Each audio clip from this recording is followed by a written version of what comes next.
I have two brief questions I'd like to ask, if I may.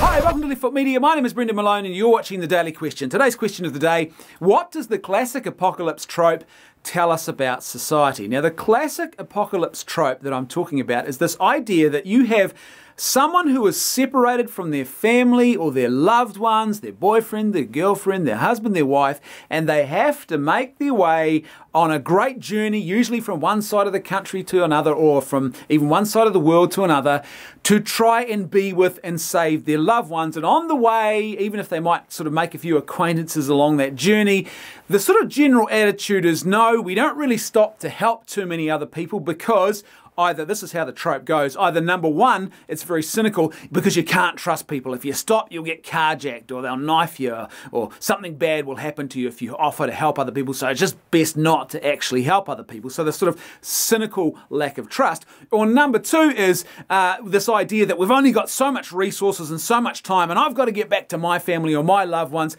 and we can't stop and help everyone, so let's stop and help no one, right? We all know that classic trope, or some variation of it. Now, why is that trope so common? Because I think when a lot of us watch that trope, we generally think, well, what would I do in that situation? And I think a lot of people now seem quite content with the idea, or that's certainly the sense that I get, that they're quite happy with this idea of, yeah, you don't trust anyone, you don't stop, and if you were in that scenario, you just would keep going, because it's either better to use your resources for your own well-being, or getting to your family, that's something that will give you gratification, than it is to take a risk. Or it's better not to stop because you just can't trust people. But here's the thing, is this trope actually, as often is the case with these sorts of artistic endeavours, is this actually a bit of a troubling reflection about what's happening within our own societies, particularly in the West, and the way in which now we view the world around us with a certain sense of cynicism and a lack of trust? You know, you just can't trust people. You know, everyone's in it for themselves, and so you can't really trust other people, and you know, you've always got to look twice to see what the real fine print of the details are. Now, obviously, there's lots of scams that go on and we can fall victim to in society, but surely we shouldn't be thinking this way just about everyone else around us as sort of our default setting. Surely that should be the exception to the norm. That lack of trust, you know, the shady characters, we save the lack of trust for them, not the ordinary people on the street. We shouldn't be starting with a sort of cynicism and a lack of trust. And we certainly, I don't think, should be living in a society where it's all about us living as individuals and living so individualistically that we don't want to actually give of ourselves in any way to the world around us. But I think quite possibly this is a reflection of these two sort of problematic trends that do exist within our societies. And it's sort of easy to see how this happens as we become more individualistic in the way we live our lives. Then often we are very disconnected from the community around us. And so really the only other thing we have to rely on once the state and the government breaks down is our family or our loved ones, you know, that thing that might give us some sort of sense of emotional security and gratification. But here's the thing, what if this was your family? Imagine the shoe was on the other foot now, and you're rushing from one side of the country in an apocalypse or a major disaster to try and get to your family, but your family's stuck without you and they're in need. And they need someone else or some other people to stop and come to their aid. But everyone's doing what you're doing, which is rushing 100 miles an hour across the country and saying, no, we don't have resources to share with everyone, so we're not going to share resources with anyone at all. Or they're saying, no, you can't trust anyone, so don't stop and help that family. What would you do? What would you think about that scenario? I think most of us would actually probably prefer it if people were actually willing to help their neighbour. They were willing to stop and give of themselves, even if they didn't have necessarily the resources to feed the entire world, that they would take what little resources they had right now with the scenario of need that exists right there in front of them and actually do something with that to try and help those people. I don't think most of us would want to see our wife and kids or our husband or perhaps our elderly parents or whoever it might be stuck and isolated and no one actually giving a stuff about them and bothering to stop and help them. I don't think we really do want to live in a society where that trope is sort of the norm. I mean, what if instead of that, though, the disaster movie trope was that people actually stopped? The norm was the majority of people actually did stop to give aid and care for other people. And it wasn't the norm that you think only about yourself. It wasn't the norm that you have a cynical lack of trust in your fellow human beings. And instead the trope was that more people than not actually stopped to do the virtuous thing and give of themselves to aid other people. You know, all of a sudden getting home to your family, while it would still be a priority, you would have a certain sense of hope that they were okay even in your absence.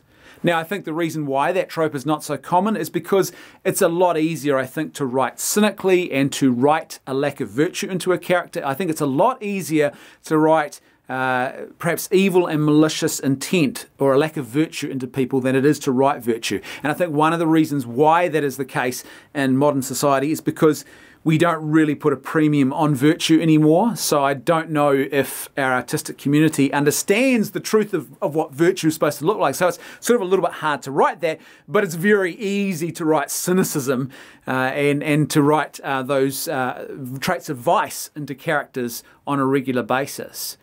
But imagine, as I said, if it was the alternative.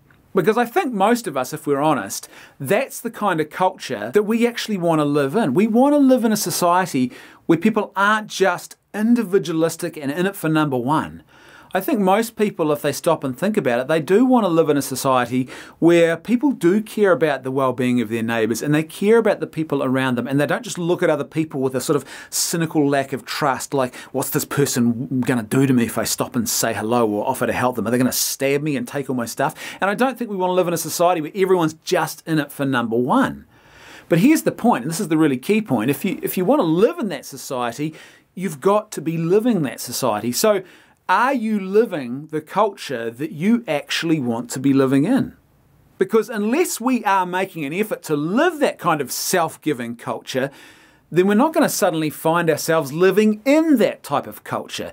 To get to a place where we live in that type of culture, people need to commit themselves willingly to actually living that way. And that starts with you or I and the little things we do. Now imagine the end of a disaster movie. In fact, imagine this was a real life disaster, a massive disaster on a huge scale.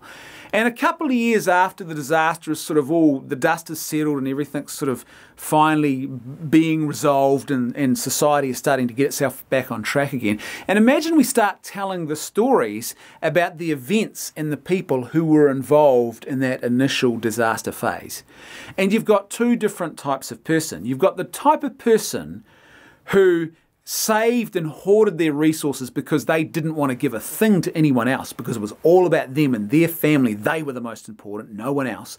You know, survival of the fittest, man. And you just got to hell with everyone else. Or the other type of person who was like, no, you don't stop for anyone because you can't trust anybody. Versus the type of people who actually did give of their meager resources or their time and did stop to help people. Now, even if those people died in the process of trying to stop and do the right thing, I think we would still look more kindly on those people. I don't think, unless you were some sort of psychopath, you would look at those sort of people and you'd say, you know what?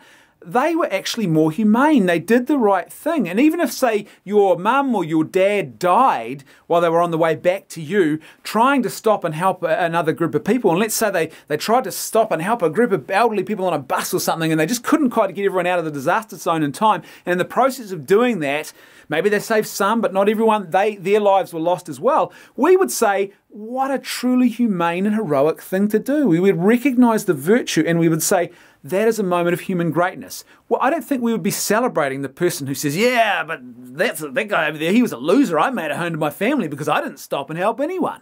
Right? I don't think we would celebrate that at all. So again, if we want to live in that culture where people care for each other, are we actually living that culture? Are you living the type of culture that you want to be living in? As per usual, I'd love to hear your thoughts, so please let me know what you think in the comments section below.